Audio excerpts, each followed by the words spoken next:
Good morning दोस्तों, नमस्कार, राम राम। दोस्तों आज अपने जो बीएसटीसी जो 28 अगस्त के दिन पेपर होने वाला है उसका अपन ने कल मॉडल पेपर नंबर फर्स्ट अपन पूरा पढ़ चुके हैं। मैंने कम से कम उसमें राजस्थान जीके के 50 क्वेश्चन और 25 क्वेश्चन मैंने शिक्षण अभिक्षमता के करवाए थे। वो वीडियो बहुत ज़्यादा लोगों ने पसंद किया था और बहुत ज़्यादा लोग उसको देख भी रहे हैं। दोस्तों मैं आपको पूरा विश्वास दिलाता हूँ कि ये जो मॉडल पेपर में आपके समक्ष जो आ रहे हैं मॉडल पेपर, ये आगामी जो 28 अगस्त के दिन जो पेपर होने वाला है, मैं आपको कहता हूँ मील का पत्थर साबित होगा। इन मॉडल पेपर में से आपके जीके के क्वेश्चन एक भी बाहर जाने वाले नहीं है। बस आप मेरी एक बात मान लो कि मैंने जो यूट्यूब पे 10-12 वीडियो जो करंट अफेयर्स के करवा रखे हैं और ये जो मैं मॉडल पेपर जो शुरू कर रखी है, मॉडल पेपर की जो ये सीरीज़ है, ये मॉडल पेपर आप डेली के डेली मिलाते रहो। दोस्तों ये सुबह में जब 9:15 बजे इसको मैं लाइव चलाता हूँ, ये सुबह 9:15 बजे जब ये लाइव चलता है, उस समय आप ज़्यादा से ज़्यादा आप इस वीडियो को देखें, आप ज़्यादा से ज़्यादा लाइव आए, ज़्यादा से ज़्यादा कमेंट कीजिए। और आप क्या करें दोस्तों, एक वाइट पेज लीजिए और वाइट पेज लेने के बाद में आप 51 से लेकर 100 क्वेश्चनों तक आप सीरीज लगाइए, नंबर लगाइए। उसके बाद में मैं जैसे जैसे प्रश्न बोलता हूँ आप उन प्रश्नों के उत्तर लिखिए। आप पेपर लिखने के बाद में आप मिलाओ कि मेरे राइट हो रहा है कि नहीं हो रहा है, गलत हुआ सही हुआ क्या हुआ। आप इन चीज़ों को मिलाओगे तभी आपको मज़ा आएगा। बहुत बेहतरीन मज़ा आने वाला दोस्तों, बहुत ही खूबसूरत मज़ा आने वाला है। आप जो मेहनत कर रहे हो वो मेहनत 28 अगस्त के दिन बिल्कुल झंडे गाड़ देगी, एकदम मेहनत रंग लेके आने वाली है। तो दोस्तों आज अपना मॉडल टेस्ट नंबर दूसरा रहने वाला है, जो अपना कल की तरह ये भी मॉडल पेपर रहने वाला है, बहुत ही गजब का रहने वाला है। आज जो राजस्थान जीके के क्वेश्चन है ये दोस्तों थोड़े से हाई लेवल के हैं, थोड़े से अप लेवल के हैं, थोड़े से हार्ड हैं, लेकिन फिर भी मैं पूरा भरोसा दिलाता हूँ इन क्वेश्चनों को आपको पढ़ना पड़ेगा दोस्तों। बहुत ही शानदार क्वेश्चन रहने वाले हैं। तो ठीक है दोस्तों, अपन शुरुआत करते हैं। क्वेश्चन नंबर 51वां से स्टार्ट करेंगे। तो देखिए दोस्तों, पहला क्वेश्चन है अपना 51वां नंबर क्वेश्चन है दोस्तों, किस संप्रदाय में कृष्ण की बाल रूप की पूजा होती है दोस्तों। ये क्वेश्चन मैं ऑफलाइन क्लासों में बच्चों को रटवाता हूँ, 2 क्वेश्चन रटवाता हूँ दोस्तों। मैं आपको दोनों के दोनों बताऊंगा कि एक संप्रदाय है दोस्तों वल्लभ संप्रदाय। इस वल्लभ संप्रदाय में कृष्ण के बाल रूप की पूजा होती है, बालक रूप की पूजा होती है। कृष्ण के किस रूप की पूजा होती है दोस्तों, बालक रूप की पूजा होती है। ये तो हो गया दोस्तों वल्लभ संप्रदाय। और ये वल्लभ संप्रदाय कहाँ है दोस्तों, नाथ द्वारा में। कहाँ पे दोस्तों, नाथ द्वारा। और नाथ द्वारा कहाँ है दोस्तों, राजसमंद में है। नाथ द्वारा कहाँ है दोस्तों, राजसमंद में, बनास नदी के किनारे हैं। वहीं पर कृष्ण के बाल रूप की पूजा होती है। किस रूप की पूजा होती है दोस्तों, कृष्ण के बाल रूप की पूजा होती है। और ये कृष्ण के बाल रूप की पूजा कहाँ होती है, वल्लभ संप्रदाय में होती है और नाथ द्वारा राजसमंद में होती है। तो अपने 51वें क्वेश्चन का आंसर हो जाएगा ऑप्शन नंबर ए। दूसरा एक क्वेश्चन और बताता हूँ। ये जो निम्बार्क संप्रदाय है ना दोस्तों, इस निम्बार्क संप्रदाय की जो पीठ है, ये निम्बार्क संप्रदाय की पीठ सलेमाबाद में है। कहाँ पे दोस्तों, सलेमाबाद। और सलेमाबाद कहाँ है दोस्तों, अजमेर में है। सलेमाबाद कहाँ है दोस्तों, अजमेर में। यहाँ पे क्या होता है, बहुत ही गजब की बात है, यहाँ पर कृष्ण और राधा इन दोनों की युगल रूप में पूजा होती है। युगल का मतलब जोड़ी, युगल का मतलब जोड़ा, युगल रूप की पूजा होती है। ये होती है निम्बार्क संप्रदाय में। और निम्बार्क संप्रदाय की जो पीठ है वो सलेमाबाद अजमेर में है। तो अपना जो क्वेश्चन है दोस्तों कि बाल रूप की पूजा कृष्ण की कहाँ होती है, वल्लभ संप्रदाय में होती है। और वल्लभ संप्रदाय कहाँ पे दोस्तों है, वल्लभ संप्रदाय याद रख लेना अपने नाथ द्वारा राजसमंद में स्थित है। तो पहले क्वेश्चन का आंसर हो जाएगा वल्लभ संप्रदाय।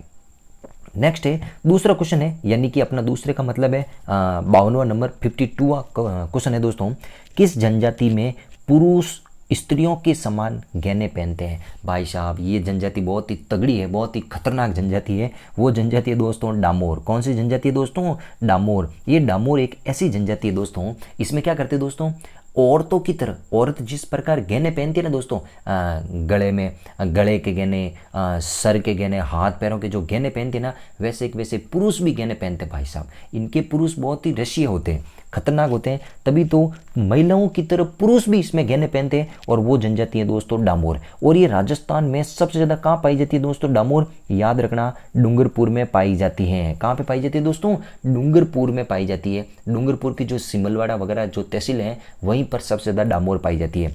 तो 52वें क्वेश्चन का आंसर हो जाएगा दोस्तों डामोर। और डामोर एक ऐसी जनजाति है जो महिलाओं की तरह पुरुष होते हैं, वो भी गहने पहनते हैं। तो 52वें का आंसर हो जाएगा option number D. Question number है 53वां, त्रिपुरा सुंदरी का मंदिर कहाँ है? बहुत ही गजब का क्वेश्चन है दोस्तों। त्रिपुरा सुंदरी का मंदिर कहाँ है दोस्तों? याद रखना तलवाड़ा। कहाँ पे है दोस्तों? तलवाड़ा। और तलवाड़ा कहाँ पे पड़ता है दोस्तों? बांसवाड़ा पड़ता है। तलवाड़ा कहाँ है दोस्तों? बांसवाड़ा में। यहीं पर त्रिपुरा सुंदरी का मंदिर है दोस्तों। अपना option number B, Tripura Sundari का मंदिर तलवाड़ा बांसवाड़ा में है। और बांसवाड़ा में कौन सा स्थान है दोस्तों? तलवाड़ा में। यहीं पर त्रिपुरा सुंदरी का मंदिर है। क्वेश्चन नंबर 54वां बहुत ही शानदार है, बचावतों की हवेली कहाँ है दोस्तों? याद रख लेना, बचावतों की हवेली कहाँ है? याद रख लेना, बीकानेर में है। बचावतों की हवेली कहाँ है दोस्तों? बीकानेर में है। एक हवेली है दोस्तों रामपुरिया की हवेली। कौन सी हवेली है दोस्तों? रामपुरिया की हवेली। ये जो रामपुरिया की हवेली है ना, ये भी याद रखना, ये भी बीकानेर में ही है। और बचावतों की हवेली ना, ये भी बीकानेर में ही है। दोनों हवेलियाँ अच्छे से याद रखना, बचावतों की हवेली बीकानेर में, रामपुरिया की हवेली ये भी बीकानेर में है। और जैसलमेर में तो आपको पता है दोस्तों, जैसलमेर में कौन सी है? सालिम सिंह की हवेली है, नतमल की हवेली है। ये अपनी जैसलमेर में दो फेमस बहुत ही है। जैसलमेर की बहुत फेमस है सालिम सिंह की हवेली और दूसरी है नतमल की हवेली। अपने को पूछा बचावतों की हवेली तो आंख मीच के कर दो भाई साहब बीकानेर। क्या कर दो? बीकानेर। तो 54वें क्वेश्चन का आंसर हो जाएगा ऑप्शन नंबर डी। 55वां क्वेश्चन, भौमट भील आंदोलन के प्रवर्तक कौन है? दोस्तों जो भौमट भील क्षेत्र है, भौमट जो भील क्षेत्र है जहाँ पे सबसे ज़्यादा भील लोग रहते हैं, वो जो भौमट जो क्षेत्र है वहाँ पर जो भीलों ने जो आंदोलन करा उसके प्रवर्तक कौन है? बहुत ही गजब का क्वेश्चन है दोस्तों। उसके प्रवर्तक हैं मोतीलाल तेजावत। कौन है दोस्तों? मोतीलाल तेजावत। याद रखना, भौमट भील आंदोलन के प्रवर्तक कौन है दोस्तों? मोतीलाल तेजावत। और इसी आंदोलन का दूसरा नाम क्या है दोस्तों? एकी आंदोलन। क्या बोलते दोस्तों? एकी आंदोलन। याद ऐसे करना दोस्तों, आपको ही ट्रिक बता रहा हूँ कि मोतीलाल जी मारसा को क्या लगी? एकी लगी। मोतीलाल जी मारसा को क्या लग गई दोस्तों? एकी लग गई। अच्छे से याद रखना, मोतीलाल जी मारसा को क्या लग गई दोस्तों? एकी लग गई। तो एकी आंदोलन भी किसने चलाया? मोतीलाल तेजावत ने चलाया था। और मोतीलाल तेजावत कोलेरी गांव के थे, उदयपुर के कोलेरी गांव के रहने वाले थे। और मोतीलाल जी तेजावत ने तो चलाया एकी आंदोलन और मोतीलाल जी तेजावत ने चलाया था भौमट भील आंदोलन। तो 55वें क्वेश्चन का आंसर हो जाएगा ऑप्शन नंबर सी। क्या हो जाएगा दोस्तों? Option number C. फिर है 56वां क्वेश्चन, निम्न में से असंगत है, यानी कि इन चारों पॉइंटों में से कौन सा ऐसा गलत है, कौन सा असंगत तथ्य है? पृथ्वीराज विजय दोस्तों बिल्कुल भयानक है। पृथ्वीराज विजय की जो रचना है, पृथ्वीराज विजय जो रचना है, इसके रचनाकार कौन है दोस्तों? जयनक है। बिल्कुल सही है। भाषा भूषण इसके जसवंत सिंह बता रखा, बिल्कुल सही है। भाषा भूषण जो रचना है इसके लेखक भी जसवंत सिंह है। हरि केली दोस्तों विग्रहराज चतुर्थ, बिल्कुल सही है। हरि केली नाटक की भी रचना, हरि केली जो रचना है इसके कौन है दोस्तों? विग्रहराज चतुर्थ है, जिनको अपन विग्रहराज चतुर्थ का दूसरा नाम है बिसल देव। क्या नाम है दोस्तों? बिसल देव। विग्रहराज चतुर्थ को ही बिसल देव भी कहते हैं। तो ये भी राइट है दोस्तों, ये भी राइट है, ये भी राइट है। अब ये ढोला मारूरी चौपाई, ढोला मारूरी चौपाई कन्हैया लाल नहीं है भाई साहब, एकदम गलत बात है। ढोला मारूरी चौपाई लिखी थी कवि कल्लोल ने। किसने लिखी थी? कवि कल्लोल ने। तो अपना आंसर हो जाएगा दोस्तों ऑप्शन नंबर डी, क्योंकि ढोला मारूरी चौपाई में कन्हैया लाल लिख रखा है, ये गलत है। क्योंकि ढोला मारू की चौपाई किसने लिखी थी? कवि कल्लोल ने लिखी थी, कवि कल्लोल ने। तो अपना आंसर हो जाएगा ऑप्शन नंबर डी। 56वें क्वेश्चन का आंसर रहेगा ऑप्शन नंबर डी। देखो दोस्तों, मैं इन क्वेश्चनों की साथ साथ में व्याख्या इसीलिए कर रहा हूँ कि ये क्वेश्चन आपके दिमाग में, आपके मन मस्तिष्क में एकदम बढ़िया तरीके से कंठस्थ हो जाए, एकदम तगड़े तरीके से ये कंठस्थ हो जाए, ताकि वीडियो लंबा हो तो भी कोई फर्क नहीं पड़ता दोस्तों। लेकिन आपके दिमाग में ये सारे के सारे क्वेश्चन इतने गजब तरीके से छप जाने चाहिए कि आपको 28 अगस्त के दिन जो पेपर होने वाला है उस दिन आप झंडे गाड़ दो। उस दिन आपके जीके में, राजस्थान जीके में एक भी नंबर नहीं कटना चाहिए। 50 के 50 नंबर आपके आने चाहिए एकदम बढ़िया तरीके से। तो नेक्स्ट है 57वां क्वेश्चन, धरती धोरारी राजस्थानी कविता के लेखक कौन? ओहो भाई साहब, धरती धोरारी, ये तो हमारे को बहुत प्रिय लग रही है। धरती धोरारी, इसकी रचनाकार कौन है दोस्तों? कन्हैयालाल सेठिया। कौन है दोस्तों? कन्हैयालाल सेठिया ने धरती धोरारी लिखी थी। कन्हैयालाल सेठिया ने क्या लिखी थी? धरती धोरारी लिखी थी। ये रचना कन्हैयालाल सेठिया ने लिखी थी। देखो दोस्तों, कन्हैयालाल सेठिया ने एक और रचना लिखी थी जिसका नाम था लिल्टान्स। क्या नाम था दोस्तों? लिल्टान्स। एक मिनट मैं छोटा लिखता हूँ। कन्हैयालाल सेठिया ने धरती धुरारी पुस्तक भी लिखी, और कन्हैयालाल सेठिया ने एक और लिखी थी लिल्टान्स। क्या लिखी थी दोस्तों? लिल्टान्स लिखी थी। रट लेना इस बात को, लिल्टान्स जो रचना है ये भी कन्हैयालाल सेठिया ने लिखी थी, और धरती धुरारी ये भी कन्हैयालाल सेठिया ने लिखी थी। तो कन्हैयालाल सेठिया की दो रचना होगी, धरती धुरारी और लिल्टान्स, ये दोनों के दोनों कन्हैयालाल सेठिया की हैं।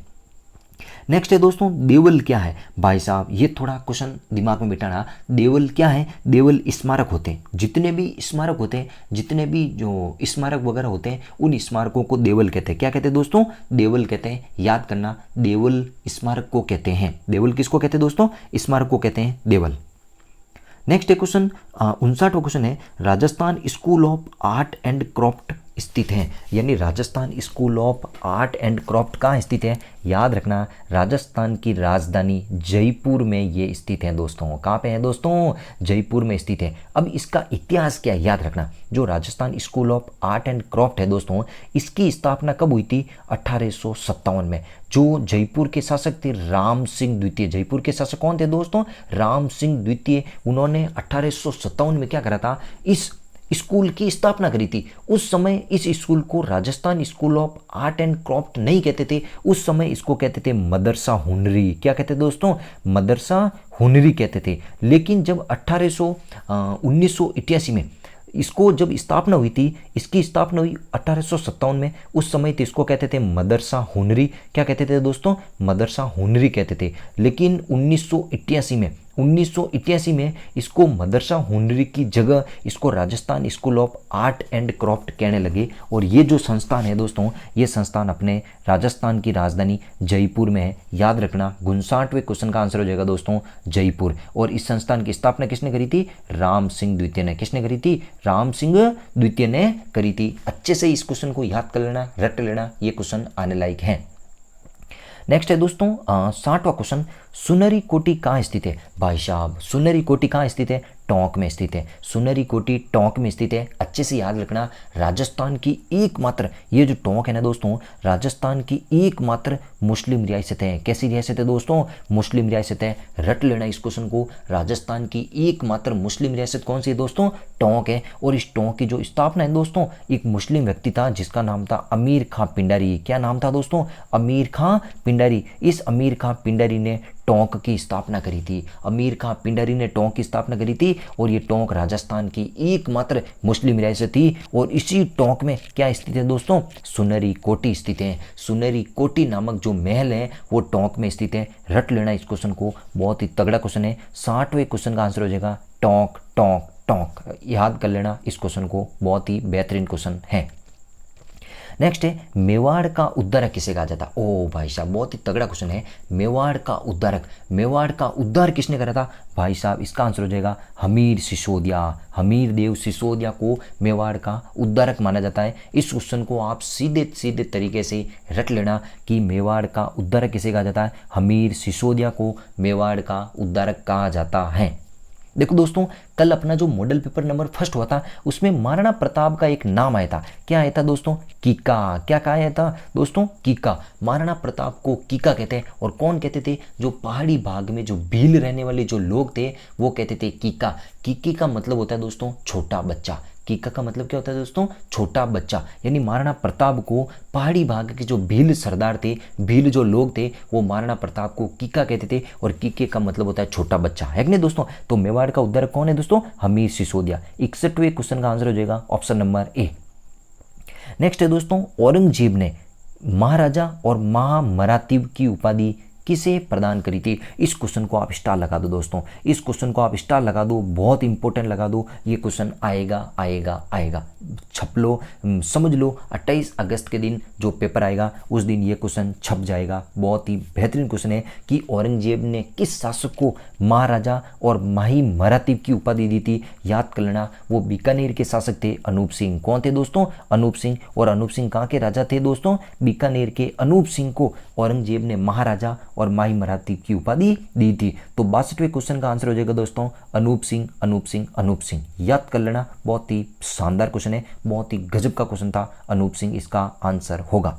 राजस्थान में पत्रकारिता के भीष्म पितामह, राजस्थान में पत्रकारिता के भीष्म पितामह किसे कहा जाता है? याद कर लेना, जाबरमल शर्मा को। जाबरमल शर्मा को राजस्थान में पत्रकारिता का भीष्म पितामह कहा जाता है। और ये जो जाबरमल शर्मा है ना दोस्तों, ये कहाँ के थे? याद करना, झुंझुनू। झुंझुनू में एक गांव है दोस्तों, जसरापुरा गांव। कौन सा गांव है दोस्तों? जसरापुरा गांव। झुंझुनू में एक गांव है जसरापुरा गांव। इस जसरापुरा गांव के रहने वाले थे जाबरमल शर्मा। और ये जाबरमल शर्मा है ना दोस्तों, इनको पत्रकारिता का पितामह कहा जाता है। तो क्वेश्चन समझ में आ गया होगा। 73वें क्वेश्चन का आंसर हो जाएगा दोस्तों जाबरमल शर्मा। और ये जाबरमल शर्मा कहाँ के हैं? खेतड़ी में किस्ता है दोस्तों, जसरापुरा गांव। और ये जो जसरापुरा गांव है ये अपने झुंझुनू जिले में आता है। तो आपको एक ही बात याद रखना, राजस्थान में पत्रकारिता के जो पितामह है वो जाबरमल शर्मा अपने झुंझुनू के जसरापुरा गांव के रहने वाले हैं। नेक्स्ट है दोस्तों अपना 64वां क्वेश्चन है, किशनगढ़ प्रजामंडल की स्थापना कब हुई थी? बहुत ही बेहतरीन क्वेश्चन है दोस्तों।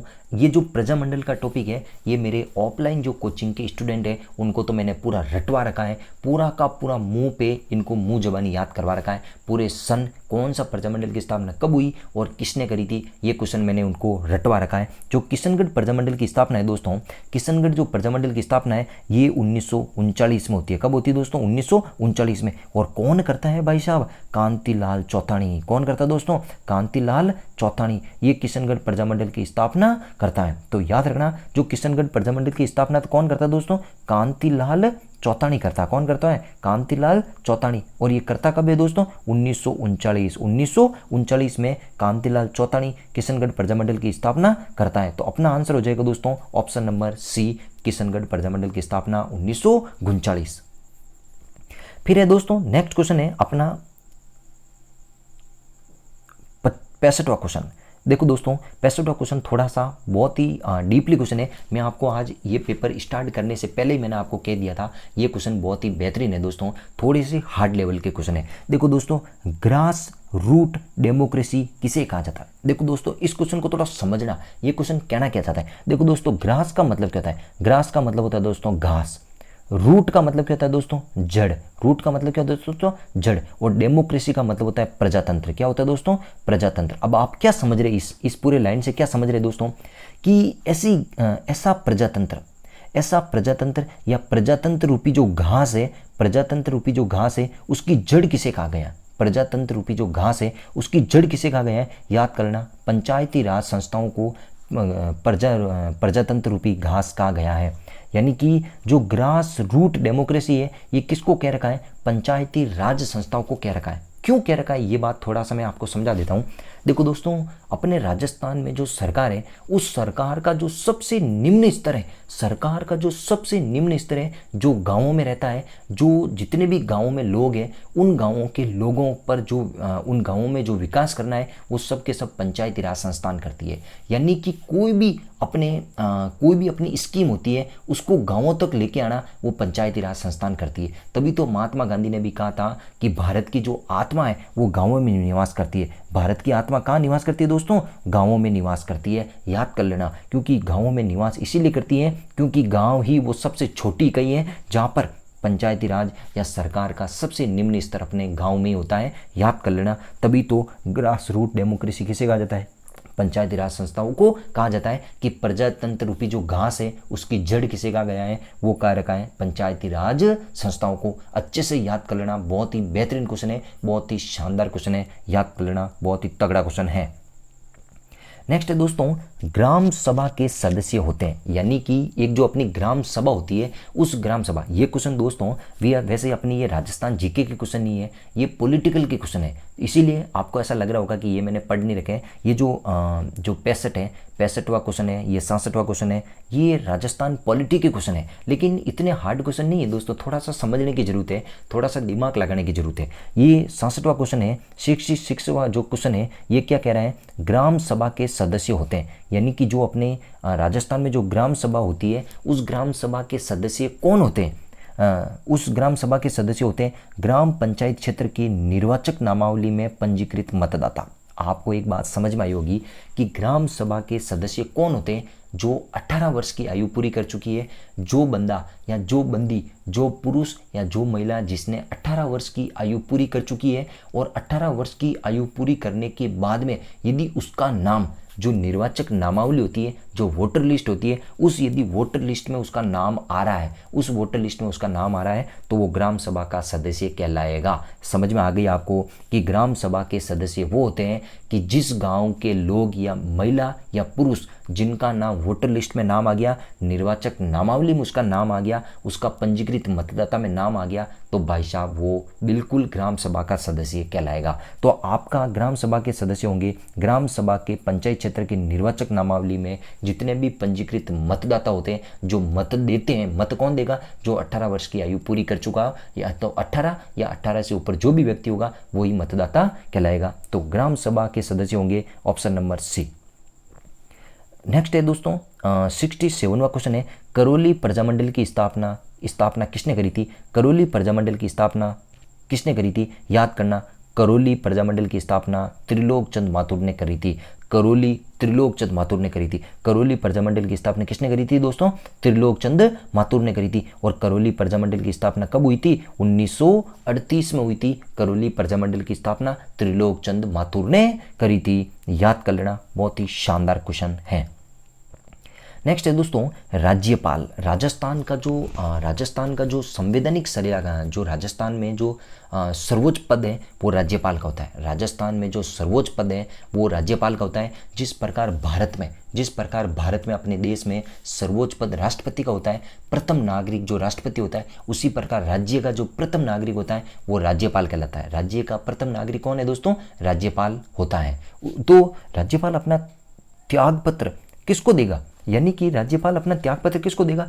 राज्यपाल को जो शपथ दिलाएगा, राज्यपाल को जो नियुक्त करेगा, उसी को वो त्याग पत्र देगा। किसको देगा? याद रखना, राज्यपाल अपना त्याग पत्र राष्ट्रपति को देता है। किसको देता है दोस्तों? प्रेसिडेंट को देता है, राष्ट्रपति को देता है। याद कर लेना, ये क्वेश्चन बहुत ही शानदार क्वेश्चन है कि राज्यपाल अपना त्याग पत्र, यानी राज्यपाल को वैसे ही राष्ट्रपति के प्रसाद पर्यंत नियुक्त किया जाता है 5 वर्षों के लिए, लेकिन राज्यपाल चाहता है भाई उसके पहले ही वो त्यागपत्र देना चाहता है, उससे पहले ही वो पदच्युत होना चाहता है, तो राष्ट्रपति को वो अपना त्यागपत्र दे सकता है। तो राज्यपाल अपना त्यागपत्र किसको देगा? राष्ट्रपति को देगा। 68वें क्वेश्चन का हो जाएगा ऑप्शन नंबर डी। नेक्स्ट है दोस्तों गौरी देवी क्वेश्चन। ये क्वेश्चन तो मैंने इतनी बार रटाया हुआ है ऑफलाइन क्लासों में। गौरी देवी राजस्थान की किस लोक संगीत गायन शैली से जुड़ी हुई है? याद कर लेना, मांड गायन। कौन सी है दोस्तों? मांड गायन। याद कर लेना, गौरी देवी याद कर लेना, मांड गायन से जुड़ी हुई है। ये जो गौरी देवी है ना दोस्तों, ये गौरी देवी कहाँ की है? याद करना, गौरी देवी कहाँ की है मुझे कमेंट में बताना दोस्तों। ये गौरी देवी कहाँ की है? जो भी मेरा वीडियो देख रहा है अच्छे से बताना, ये गौरी देवी कहाँ की है मुझे जो अपना कमेंट है उस कमेंट बॉक्स में बताना। देखो 2 नाम लिखता हूँ दोस्तों, एक तो गौरी देवी, ये गौरी देवी कहाँ की है, दूसरा मेरे को बताना गौरी बाई। कौन सा है दोस्तों? गौरी बाई। ये आप मुझे कमेंट में बताना। मैं ऑफलाइन क्लासों में ये दोनों पॉइंट बार बार रटवाता हूँ। जो अपनी बाई होती है उसको तो अपन नज़दीक देंगे, जो देवी है उसको अपन दूर देंगे। ये मेरी ट्रिक है, और ये ट्रिक क्या है वो मेरे ऑफलाइन क्लास वाले बच्चे जानते हैं। आप मेरे को गौरी देवी कहाँ की है और गौरी बाई कहाँ की है ये मुझे कमेंट में आप बताओगे, याद रख के। और नहीं बताओगे तो फिर वो तो आपके ऊपर मर्जी है, आप नहीं बताओगे तो मैं आपका कुछ नहीं बिगाड़ सकता। लेकिन आप यदि दोगे कमेंट में तो वो आपके लिए बहुत फायदेमंद होगा। क्या पता ये 28 तारीख के दिन पेपर में आ जाए। तो गौरी देवी मांड गायन शैली से संबंधित है, तो ऑप्शन नंबर सी अपना आंसर होगा। नेक्स्ट है दोस्तों राष्ट्रीय पुरस्कार प्राप्त मोहनलाल। कौन है दोस्तों? मोहनलाल किस शिल्प शैली से संबंधित है? ये क्वेश्चन अभी सीईटी में भी आया था कि मोहनलाल जो कुमार है ये किस कला से संबंधित है? याद रखना, मौलेला कला से संबंधित है। मौलेला एक स्थान है दोस्तों, मौलेला ये कहाँ का स्थान है दोस्तों? राजसमंद का एक स्थान है मौलेला। इस मौलेला में वहाँ के जो कुमार है वो मिट्टी से तरह तरह की डिजाइनों से आकृतियाँ बनाते, तरह तरह की हस्तशिल्प बनाते हैं। वो गांव है दोस्तों मौलेला, और उन्हीं मौलेला से एक व्यक्ति है मोहनलाल कुमार। कौन है दोस्तों? मोहनलाल कुमार। ये क्वेश्चन मेरा दिल कहता है वापस 28 तारीख के दिन ये क्वेश्चन आ सकता है कि मोहनलाल का संबंध 1 मिनट दोस्तों, हाँ, कि ये क्वेश्चन आ सकता है कि जो ये मोहनलाल है इस मोहनलाल का संबंध किस कला से? मौलेला कला से है। याद कर लेना, ये क्वेश्चन दोबारा टपक सकता है। तो 70वें क्वेश्चन का आंसर हो जाएगा ऑप्शन नंबर ए। 71वां क्वेश्चन है सतबीज देवरी कहाँ स्थित है? दोस्तों 7 का मतलब होता है दोस्तों, 7 का मतलब होता है 7, और 20 का मतलब होता है 20 दोस्तों। देखो 7 और 20 कितने हो गए दोस्तों, 27। क्या हो गए दोस्तों, 27। 27 देवरिया कहाँ स्थित है, याद कर लेना दोस्तों, ये चित्तौड़गढ़ दुर्ग में स्थित है। 27 देवरी कहाँ स्थित है दोस्तों, चित्तौड़गढ़ दुर्ग में स्थित है। ये जो 27 देवरी है ना दोस्तों, जो 27 छोटे बड़े देवरे बने हुए, ये किस संप्रदाय से संबंधित है, जैन धर्म से संबंधित है। किस धर्म से संबंधित है दोस्तों, जैन धर्म से संबंधित है। जैन धर्म से संबंधित जो 27 छोटे बड़े जो मंदिर है, जो 27 देवरिया है, ये कहाँ पे बने हुए दोस्तों, चित्तौड़गढ़ दुर्ग में बने हुए। तो याद कर लेना, ये 27 देवरी कहाँ स्थित है दोस्तों, चित्तौड़गढ़ में स्थित है। याद कर लेना, बहुत ही शानदार क्वेश्चन है, ये क्वेश्चन टपक सकता है दोबारा।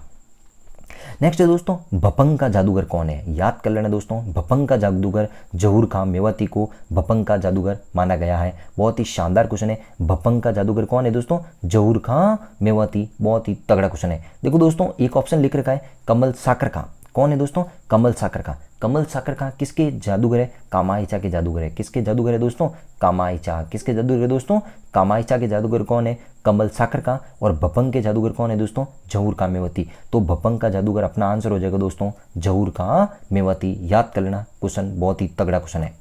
नेक्स्ट है दोस्तों, ये क्वेश्चन बहुत ही तगड़ा क्वेश्चन है। एक तरफ तो दे रखी है दोस्तों हवेलियाँ, और एक तरफ दे रखी है ये कहाँ पे स्थित है, ये क्वेश्चन आपको बताना है। देखो दोस्तों, ईश्वरदास मोदी की हवेली कहाँ है, ईश्वरदास मोदी की जो हवेली है दोस्तों, याद करना, ईश्वरदास एक मिनट, ये ईश्वरदास जो मोदी की हवेली है, एक मिनट, हाँ ऐसा करता हूँ, ये जो ईश्वरदास मोदी की हवेली, याद कर लेना, ये झुंझुनू में स्थित है। तो पहले का आंसर हो जाएगा दोस्तों 3, ईश्वरदास मोदी की हवेली झुंझुनू में स्थित है। मंत्रियों की हवेली कहाँ स्थित है, मंत्रियों की हवेली दोस्तों चूरू में स्थित है। मंत्रियों की हवेली कहाँ है दोस्तों, चूरू में स्थित है। तो दूसरे का आंसर हो जाएगा 4, बागोर की हवेली कहाँ स्थित है, याद करना दोस्तों, बागोर की हवेली उदयपुर में स्थित है। तो सी का हो जाएगा 2, और पंसारी की हवेली कहाँ है दोस्तों, पंसारी की हवेली सीकर में, तो हो जाएगा 1। तो चौथे का हो जाएगा दोस्तों 1। ईश्वरदास मोदी की हवेली झुंझुनू में, मंत्रियों की हवेली चूरू में, बागोर की हवेली उदयपुर में, और पंसारी की हवेली श्री माधोपुर सीकर में स्थित है। तो अपना आंसर होगा दोस्तों 3, 4, 2, 1। अब देखते हैं दोस्तों 3, 4, 2, 1 कहाँ है।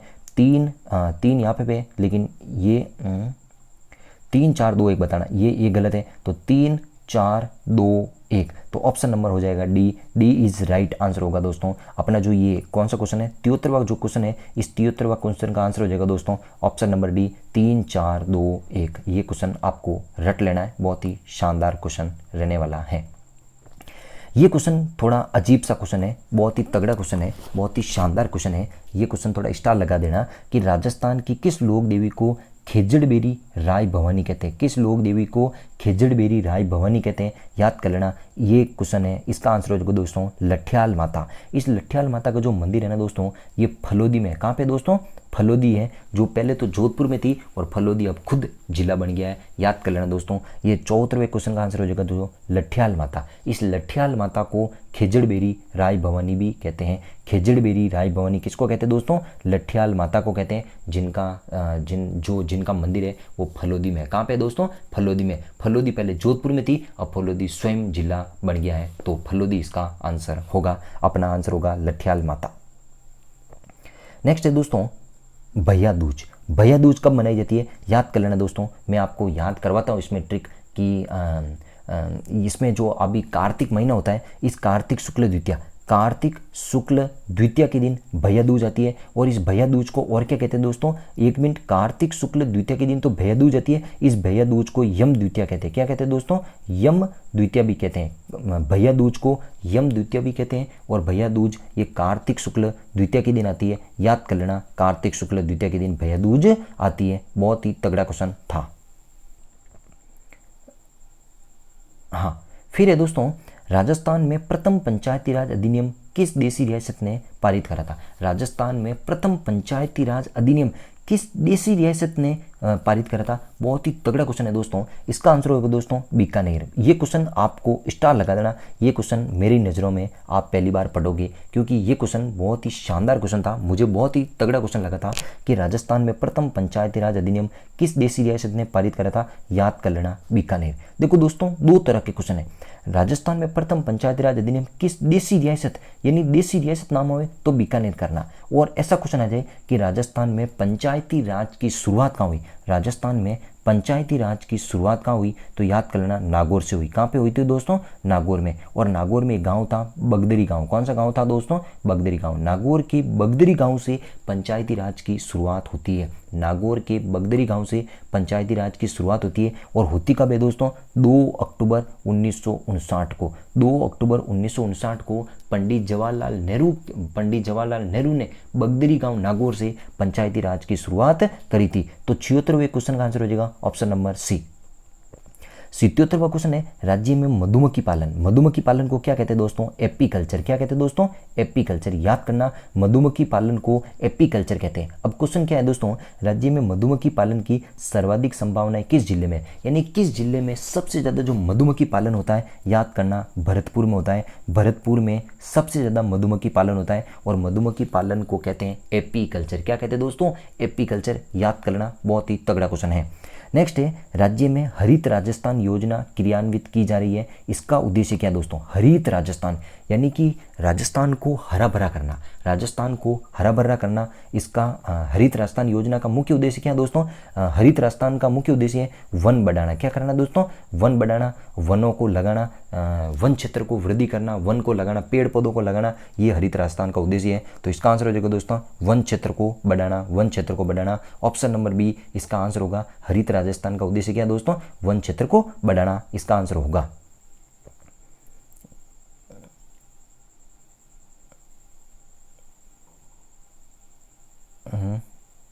ये क्वेश्चन लेता हूँ। ये जो 79वां क्वेश्चन था वो थोड़ा गलत टाइप हो रखा है दोस्तों, ये थोड़ा ठीक नहीं है। 79वां क्वेश्चन थोड़ा गलत टाइप है, इसीलिए मैं 79 वाले 79 वाले क्वेश्चन को नहीं ले रहा हूँ, ये गलत टाइप हो रखा है। अपन क्वेश्चन करते हैं दोस्तों 80वां क्वेश्चन। भारत का सबसे बड़ा रेलवे मॉडल कक्ष कहाँ है। याद कर लेना, राजस्थान का नहीं, पूरे भारत का सबसे बड़ा रेलवे मॉडल कक्ष कहाँ है, उदयपुर में स्थित है। राजस्थान का नहीं, पूरे देश का, अपने पूरे भारत का सबसे बड़ा रेलवे मॉडल कक्ष कहाँ है, उदयपुर में स्थित है। याद कर लेना, बहुत ही तगड़ा क्वेश्चन है, आपको याद करना है इस क्वेश्चन को। देखो दोस्तों, एक क्वेश्चन बताना, मैंने आपको मॉडल पेपर नंबर फर्स्ट में लिया था, मॉडल पेपर नंबर जो अपना कल वाला नहीं, इससे पहले, कि राजस्थान में रेलवे ट्रेनिंग स्कूल कहाँ है। याद कर लेना, राजस्थान में रेलवे ट्रेनिंग स्कूल कहाँ है। ये इस क्वेश्चन का आंसर भी मुझे बताओगे, इस क्वेश्चन का आंसर भी मुझे कमेंट में बताना। देखो दोस्तों, मैंने आज मैंने 3 क्वेश्चन पूछे आपको। एक तो पूछा था जो मांड गाय की है गौरी देवी, ये कहाँ की है। दूसरा मैंने बताया था मांड गाय की गौरी बाई कहाँ की है। ये 2 क्वेश्चन मुझे कमेंट में बताना है। तीसरा क्वेश्चन कौन सा दोस्तों, ये बताना कि राजस्थान में रेलवे ट्रेनिंग स्कूल कहाँ है। राजस्थान में रेलवे ट्रेनिंग स्कूल कहाँ है, राजस्थान में रेलवे ट्रेनिंग स्कूल कहाँ पे है। ये 3 क्वेश्चन मुझे आज कमेंट में बताना प्लीज़। आप यदि कमेंट में बताओगे दोस्तों तो आपके लिए बहुत ज़्यादा बेनिफिट रहने वाला है, आपके लिए बहुत फायदेमंद रहने वाला है। ये क्वेश्चन आपको कंटेस्ट हो जाएंगे, बहुत ज़्यादा दिमाग में फिट होने वाले दोस्तों। तो भारत का सबसे बड़ा रेलवे मॉडल कक्ष कहाँ है दोस्तों, उदयपुर में स्थित है। नेक्स्ट है दोस्तों 81वां जो क्वेश्चन है दोस्तों, इसको मिलाना है। 81वां क्वेश्चन एक तरफ तो दे रखा दोस्तों खनिज, और एक तरफ उनकी खाने दे रखी है, ये कहाँ पे पैदा होता है, कहाँ पे इनका उत्पन्न होता है। देखो दोस्तों, जिप्सम है, जिप्सम याद रखना, जिप्सम जामसर से उत्पन्न होता है, जामसर बीकानेर, जिप्सम जामसर बीकानेर से उत्पन्न होता है। तो पहले क्वेश्चन का आंसर हो जाएगा दोस्तों, पहले का हो जाएगा दोस्तों 4। फिर है तांबा, तांबा कहाँ होता है दोस्तों, खो दरीबा अलवर, तांबा होता है दोस्तों खो दरीबा अलवर, इसका आंसर हो जाएगा दोस्तों 3। फिर है रॉक फास्फेट, रॉक फास्फेट कहाँ होता है दोस्तों, जाम्बर कोटला उदयपुर, रॉक फास्फेट होता है जाम्बर कोटला उदयपुर, सी का आंसर हो जाएगा ऑप्शन नंबर ए। सीसा जस्ता कहाँ होता है दोस्तों, रामपुरा अगुचा भीलवाड़ा, सीसा जस्ता होता है रामपुरा अगुचा भीलवाड़ा। तो 4 3 1 2 कहाँ है, याद करना दोस्तों 4 3, इसका आंसर होगा दोस्तों 4 3 1 2, इसका आंसर हो जाएगा ऑप्शन नंबर ए, पहला आंसर इसका आंसर होगा। बहुत तगड़ा क्वेश्चन है, राज्य को सर्वाधिक राजस्व यानी कर, राज्य को सबसे ज़्यादा जो कर प्राप्त होता है वो किससे प्राप्त होता है, यानी राज्य को सबसे ज़्यादा टैक्स की प्राप्ति होती है, राजस्थान को सबसे ज़्यादा टैक्स मिलता है, सबसे ज़्यादा जो राजस्व मिलता है वो किससे मिलता है, याद करना दोस्तों बिक्री कर, यानी राजस्थान से जो भी खरीद बिक्री होती है उससे सबसे ज़्यादा राजस्थान को अपना राजस्व प्राप्त होता है। ये क्वेश्चन थोड़ा अटपटा सा क्वेश्चन है, याद करना इस क्वेश्चन को डायरेक्ट कि राजस्थान में सबसे ज़्यादा जो राजस्व या टैक्स जो प्राप्त होता है वो बिक्री कर से प्राप्त होता है। याद कर लेना, ऑप्शन नंबर डी इसका आंसर होगा। ये क्वेश्चन बहुत ही तगड़ा है, मैं बार बार रटवाता हूँ। राजस्थान का 2011 में लिंग अनुपात कितना था, यानी 2011 की जनगणना के अनुसार राजस्थान का लिंग अनुपात कितना है दोस्तों, 928 है। कितना है दोस्तों, 928। तो अपना 83वां क्वेश्चन का आंसर हो जाएगा ऑप्शन नंबर ए। क्या हो जाएगा दोस्तों, ऑप्शन नंबर ए। देखो 2011 की जनगणना के अनुसार तो लिंग अनुपात था 928 और 2001 की जनगणना के अनुसार लिंग अनुपात था 921। तो कितना बढ़ा था, 7 की वृद्धि हुई। कितना बढ़ा था, 7 की वृद्धि हुई। याद करना 2001 की जनगणना की तुलना में 2011 में जो लिंग अनुपात है वो कितना बढ़ा था, याद करना 7 की वृद्धि हुई। क्योंकि 2011 में जो लिंग अनुपात था वो तो था 921 और 2011 में लिंग अनुपात हो गया 928। तो याद करना बहुत ही तगड़ा क्वेश्चन था। 84वां क्वेश्चन है, राज्य में सोडियम सल्फेट का कारखाना कहाँ है। बहुत ही तगड़ा क्वेश्चन है। राज्य में सोडियम सल्फेट का कारखाना याद करना डीडवाना में है। और डीडवाना कहाँ है दोस्तों, नागौर में। इस डीडवाना नागौर में सोडियम सल्फेट का कारखाना स्थित है। और इस डीडवाना नागौर में ये जो सोडियम सल्फेट का जो कारखाना है ये क्या उत्पन्न करता है दोस्तों, क्या उत्पादित करता है, नमक। क्या उत्पादित करता है दोस्तों, नमक उत्पादित करता है।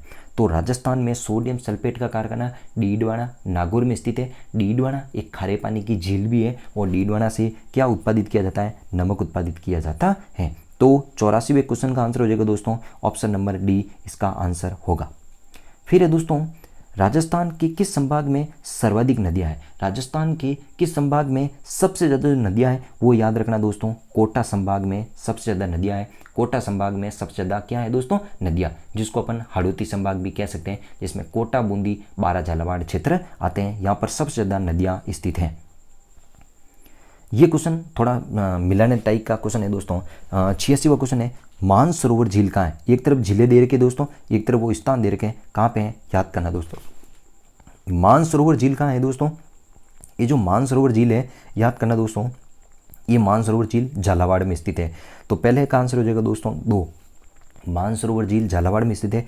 एक बिसलसर, बिसलसर कहाँ है दोस्तों, बिसलसर अजमेर में स्थित है। बिसलसर कहाँ है दोस्तों, अजमेर में।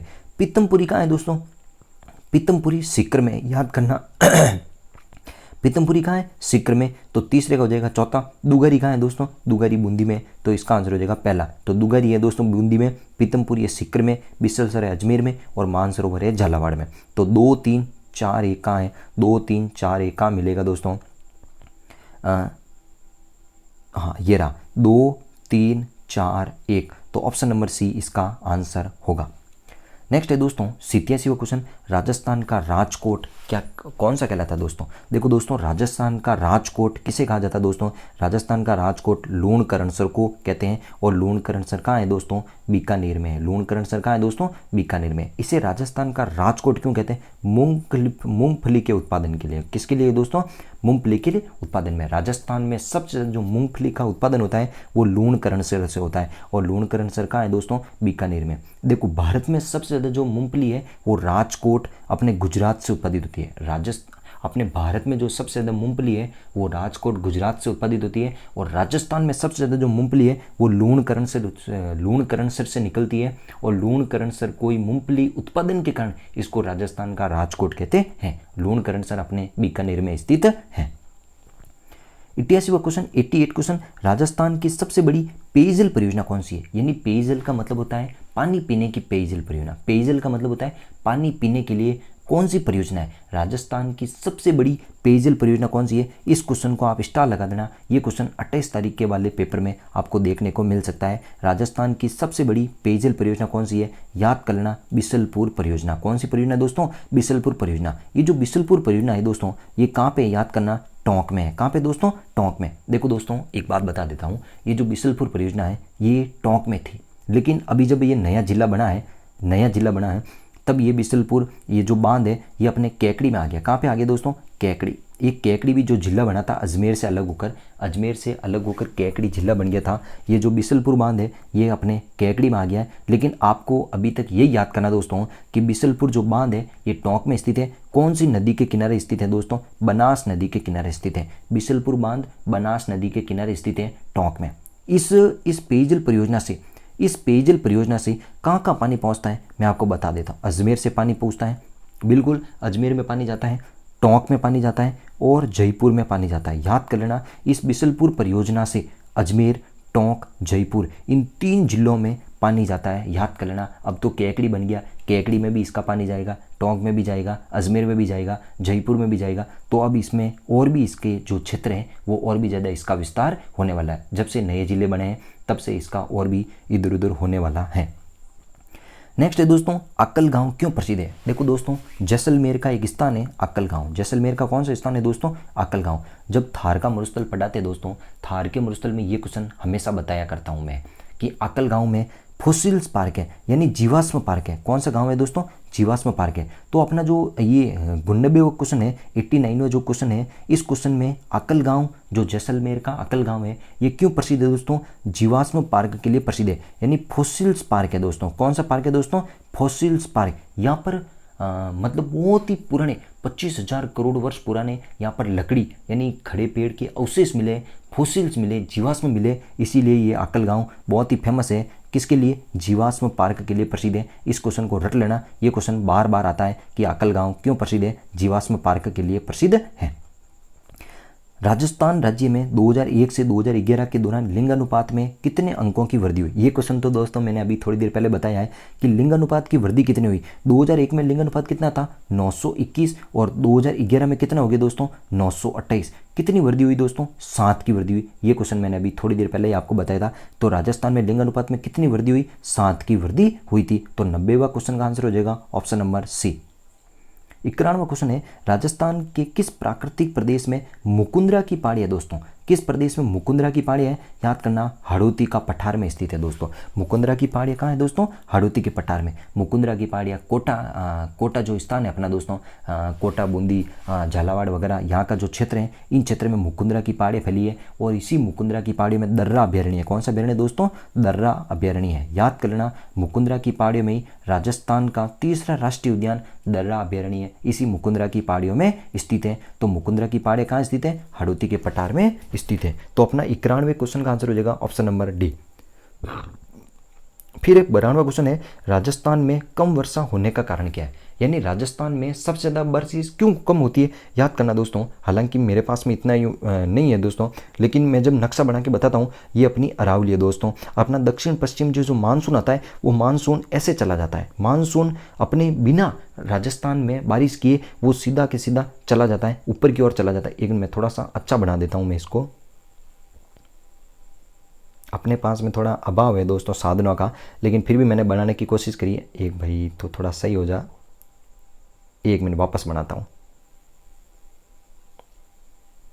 ये मान लो राजस्थान है, ये अपनी अरावली है दोस्तों। जो अपना दक्षिणी पश्चिमी जो मानसून आता है ये अरावली को टक्कर नहीं मारता है दोस्तों, ये सीधा के सीधा ये मानसून आगे की ओर चला जाता है। इसीलिए अपने राजस्थान के पश्चिमी जो थार का मरुस्थल है यहाँ पर बिल्कुल ही बारिश नहीं होती, और ये मरुस्थल ये बारिश ऐसे कैसी चली जाती है और अपने राजस्थान में बारिश नहीं होती है। तो ये मानसून के समानांतर है दोस्तों। देखो ये मानसून भी ऐसे ही चल रहा है और मानसून के समानांतर भी है, मानसून भी ऐसे ही चल रहा है। तो याद रखना, अपने राजस्थान में बारिश कम क्यों होती है, अरावली पर्वत श्रृंखला का मानसून के समानांतर है। बिल्कुल ये जो अरावली पर्वतमाला है, इस अरावली पर्वतमाला के समानांतर ही अपना मानसून भी चलता है, तो इसीलिए यहाँ पर बारिश नहीं होती है।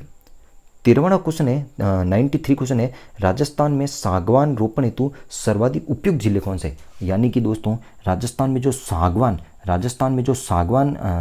के लिए, राजस्थान में सागवान रोपने के लिए, सागवान का रोपण करने के लिए सबसे उपयुक्त अब कौन सा क्षेत्र है दोस्तों। याद करना, राजस्थान का जो दक्षिणी इलाका है, जैसे बांसवाड़ा, डूंगरपुर, उदयपुर, यहाँ पे सबसे ज़्यादा सागवान होता है। क्या होता है दोस्तों, सागवान। याद कर लेना, सबसे इमारती लकड़ी है, सबसे महंगी जो लकड़ी है वो सागवान की लकड़ी है। और ये अपने राजस्थान का जो डूंगरपुर, बांसवाड़ा, प्रतापगढ़, उदयपुर, ये जो इलाका है राजस्थान का दक्षिणी इलाका, यहाँ पर सबसे ज़्यादा सागवान पाया जाता है।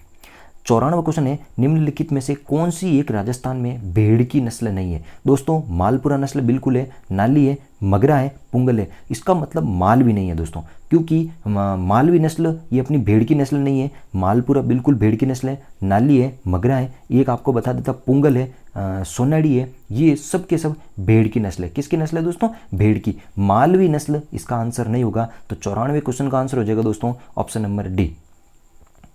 नेक्स्ट है दोस्तों 95वां क्वेश्चन, ये पॉलिटिकल से संबंधित क्वेश्चन आया था। नगर पालिकाओं एवं पंचायतों को संवैधानिक दर्जा देने के लिए, नगर पालिकाओं एवं पंचायतों को संवैधानिक दर्जा प्रदान किया जाता है कौन से अनुच्छेद के तहत। जो अपनी राजस्थान में नगरपालिका है, राजस्थान में जो पंचायती राज संस्थान है, इसको कौन सी अनुच्छेद के तहत इनको संवैधानिक दर्जा दिया है? याद करना 243 में। कौन सा अनुच्छेद है दोस्तों? 243। और कौन सा भाग है मैं आपको बताता हूँ। देखो राजस्थान का संविधान का जो भाग नंबर 9 है, भाग नंबर 9 है, उसमें तो भाग नंबर 9 में तो अपने पंचायतों से संबंधित बता रखा है। भाग नंबर 9 में तो पंचायतों से संबंधित बता रखा है। और लोग भाग नंबर 9 क में नगर पालिकाओं और पंचायतों से संबंधित इसको बता रखा है। और 243 में बता रखा है। किस में बता रखा है दोस्तों? 243। तो आपको कोई पूछे कि नगर पालिकाओं या पंचायतों से संबंधित कौन सा भाग है दोस्तों? भाग 9 का कौन सा अनुच्छेद है? 243 अनुच्छेद में इसको संवैधानिक मान्यता दे रखी है।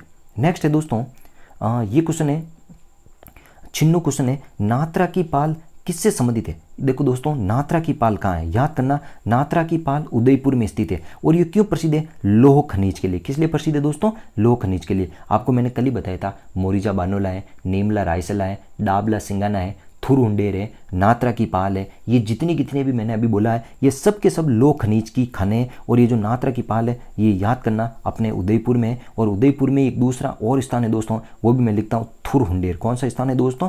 थुरुंडेर। ये भी लौह खनिज के लिए प्रसिद्ध है और ये भी अपने उदयपुर में स्थित है। थुरुंडेर भी कहाँ है दोस्तों? उदयपुर में स्थित है। नेक्स्ट है दोस्तों 97वां क्वेश्चन, परिणामी संप्रदाय की स्थापना किसने करी थी? याद करना, परिणामी संप्रदाय की स्थापना प्राणनाथ जी ने करी थी। परिणामी संप्रदाय की स्थापना किसने करी थी? प्राणनाथ जी ने करी थी। ये जो परिणामी संप्रदाय है दोस्तों, इनकी प्रधान पीठ कहाँ है? याद करना दोस्तों, इनकी प्रधान पीठ पन्ना में है। कहाँ है दोस्तों? पन्ना। और पन्ना कहाँ पड़ता है दोस्तों? एमपी में। एमपी मतलब मध्य प्रदेश। इस क्वेश्चन को रट लेना, क्वेश्चन कि परिणामी संप्रदाय की स्थापना किसने करी? प्राणनाथ जी ने करी थी। इनकी प्रधान पीठ कहाँ है दोस्तों? एमपी में। और एमपी में भी कौन सा स्थान है दोस्तों? पन्ना नाम का स्थान है। और अपने राजस्थान में इस संप्रदाय की जो प्रधान पीठ बोले तो ये अपने राजस्थान में इसकी प्रधान पीठ कहाँ है दोस्तों? जयपुर में है। कहाँ पे है दोस्तों? जयपुर में। एक खास बात बताता हूँ दोस्तों, वो बहुत ही तगड़ा क्वेश्चन है। ये जो प्राणनाथ जी है ना दोस्तों, इन प्राणनाथ जी ने एक रचना लिखी थी। उसका नाम है कुंजलम स्वरूप। क्या नाम है दोस्तों? कुंजलम स्वरूप। ये क्वेश्चन आप आंखें बंद करके इस क्वेश्चन को याद कर लो। एक बार आंखें बंद करो दोस्तों और इस क्वेश्चन को दोहराओ। कुंजलम स्वरूप नाम की जो रचना है, कुंजलम स्वरूप नाम का जो ग्रंथ है, वो किसने लिखा था दोस्तों? प्राणनाथ जी ने लिखा था। ये क्वेश्चन रट लेना दोस्तों, 28 तारीख के दिन ये क्वेश्चन मेरी भविष्यवाणी है, ये क्वेश्चन टपक जाएगा। याद कर लेना, कुंजलम स्वरूप नाम की जो रचना है ये प्राणनाथ जी ने लिखी थी। याद कर लेना, बहुत ही तगड़ा क्वेश्चन है। देखो दोस्तों, ये 58वां क्वेश्चन एक ऐसा है, मरुस्थल में मोर क्या है दोस्तों? ये एक जर्मनी में एक संगठन है दोस्तों। ये क्वेश्चन दोस्तों, मरुस्थल में मोर क्या है? जर्मनी में भारत महोत्सव में राजस्थानी संस्कृति मंडल का नाम है। थोड़ा ये क्वेश्चन दिमाग में रख लेना, हालांकि कोई इतना इंपॉर्टेंट नहीं है, मैं इस क्वेश्चन को इतना इंपॉर्टेंट नहीं मानता हूँ। इस क्वेश्चन को थोड़ा दिमाग में रखना। ये जो मरुस्थल नाम का जो मोर है, एक संगठन है दोस्तों, एक संस्थान है। ये संस्था कहाँ है दोस्तों? जर्मनी में। बस थोड़ा सा इतना सा याद रख लेना, कोई इतना इंपॉर्टेंट नहीं है ये क्वेश्चन। 99वां क्वेश्चन है, राजस्थानी लोकगीत व लोक साहित्य में किस जाति का महत्वपूर्ण योगदान है? ये जिन राजस्थानी जो लोकगीत है दोस्तों, राजस्थानी के जो लोकगीत हैं, बढ़िया बढ़िया जो गीत गाते हैं, उन गीतों में और लोक जो साहित्य है, उन साहित्य में किस जाति का सबसे ज़्यादा जो योगदान है? वो चारणों का योगदान है। आपको पता है दोस्तों, अपने प्राचीन काल में जो भी लोकगीत है, जो भी अपना लोक साहित्य है, वो साहित्य वगैरह वो कौन लिखते थे? वो सब के सब चारण लोग ही लिखते थे। कौन सी जाति लिखते थे दोस्तों? चारण लिखते थे। चारणों ने ही अपने राजस्थान के साहित्य को संजोए रखा था। चारणों ने ही राजस्थान के साहित्य को एकदम अपने बढ़िया तरीके से उनको रखा था। याद कर लेना, इसका आंसर हो जाएगा दोस्तों चारण जाति। नेक्स्ट है, और आज का अपना राजस्थान जीके का लास्ट क्वेश्चन है, मेवाड़ शैली, एक तरफ शैलियाँ दे रखी है और उस शैलियों से संबंधित वृक्ष दे रखा है कि कौन सी शैली में कौन सा वृक्ष काम में लिया जाता है। ये क्वेश्चन बहुत ही तगड़ा क्वेश्चन है, थोड़ा सा हार्ड क्वेश्चन भी है लेकिन बहुत ही तगड़ा क्वेश्चन है। इस क्वेश्चन को समझना, ये क्वेश्चन आपके लिए बहुत ही तगड़ा काम आने वाला है। देखो दोस्तों, मेवाड़ शैली है दोस्तों, जो ये मेवाड़ शैली है, एक मिनट इस क्वेश्चन को थोड़ा सा, हाँ ठीक है दोस्तों, जो मेवाड़ शैली है दोस्तों, इस मेवाड़ शैली में कौन सा वृक्ष काम में लिया जाता था? याद करना, कदम का वृक्ष। मेवाड़ शैली में कौन सा वृक्ष काम में लिया जाता था? कदम का वृक्ष। तो पहले ए का आंसर होगा दोस्तों 4, इसका मैं ऐसा मिलाता हूँ दोस्तों, इसका आंसर हो जाएगा दोस्तों कदम वृक्ष, इसका आंसर हो जाएगा 4। जयपुर शैली में कौन सा वृक्ष काम में लेते थे दोस्तों? पीपल का वृक्ष। जयपुर शैली में कौन सा वृक्ष काम में लेते थे? पीपल का वृक्ष। तो इसमें हो जाएगा 3 आंसर। किशनगढ़ शैली दोस्तों, किशनगढ़ में केले के वृक्ष, किशनगढ़ में केले के वृक्ष कहाँ में लिए जाते थे, इसका आंसर होगा दोस्तों 2। और कोटा और बूंदी, भाई साहब कोटा और बूंदी में खजूर के वृक्ष, कोटा और बूंदी में क्या काम लेते थे दोस्तों, खजूर के वृक्ष काम में लेते थे। तो देखो मेवाड़ शैली में कदम वृक्ष, जयपुर शैली में पीपल के वृक्ष, किशनगढ़ में केले के वृक्ष और कोटा और बूंदी में खजूर के वृक्ष। तो 4 3 2 1 अपना कौन सा आंसर है दोस्तों, 4 3 2 1 कहाँ मिलेगा दोस्तों, ये है 4 3 2 1। अपना आंसर होगा दोस्तों ऑप्शन नंबर सी। तो 100वां जो क्वेश्चन है दोस्तों, इसका आंसर होगा दोस्तों ऑप्शन नंबर सी। दोस्तों आपको ये राजस्थान जीके के क्वेश्चन कैसे लगे मुझे कमेंट में बताना दोस्तों। आपके लिए जो मैं मेहनत की जा रही है ये दोस्तों, मैं एक ही चीज़ आपसे आपसे मैं इतना सा एक दक्षिणा के रूप में इतनी सी मांग रहा हूँ कि ये वीडियो आप अपने दोस्तों के साथ में ज़्यादा से ज़्यादा इसको शेयर कीजिए दोस्तों। आप ज़्यादा से ज़्यादा आपके पास में जितने भी ग्रुप हैं, जितने भी व्हाट्सएप ग्रुप हैं, जितने भी इंस्टाग्राम वगैरह जो कुछ भी आपके पास में ऑनलाइन माध्यम है, उन ऑनलाइन माध्यम में इस वीडियो को आप फैलाएगा दोस्तों। आप जितने ज़्यादा फैलाते हो दोस्तों, जितने ज़्यादा लोग बंदे इस वीडियो को देखते हैं, मुझे बहुत ज़्यादा मोटिवेट फील होता है कि यार मैं जो मेहनत कर रहा हूँ, मैं जो आपके लिए वीडियो बना रहा हूँ, ये वीडियो आपके लिए काम आ रहा है, मेरे विद्यार्थियों के लिए, मेरे दोस्तों के लिए, मेरे भाई बहनों के लिए वीडियो काम आ रहा है। तो ठीक है दोस्तों, आज मैं इस वीडियो को यहीं पर ख़त्म करूँगा। मैंने 50 क्वेश्चन राजस्थान जीके के पूरे 50 क्वेश्चन बताए थे दोस्तों। ये वीडियो कैसा लगा आप कमेंट में बताना। मैंने जो आज 3 क्वेश्चन बताए हैं, 3 क्वेश्चन जो पूछे हैं, उन 3 क्वेश्चनों के आंसर भी मुझे कमेंट में बताना है। तो ठीक है दोस्तों, मैं इसी के बाद में अपनी जो वाणी है यहीं पर मैं अपनी वाणी को विराम देता हूँ। तो ठीक है दोस्तों, have a nice day, bye.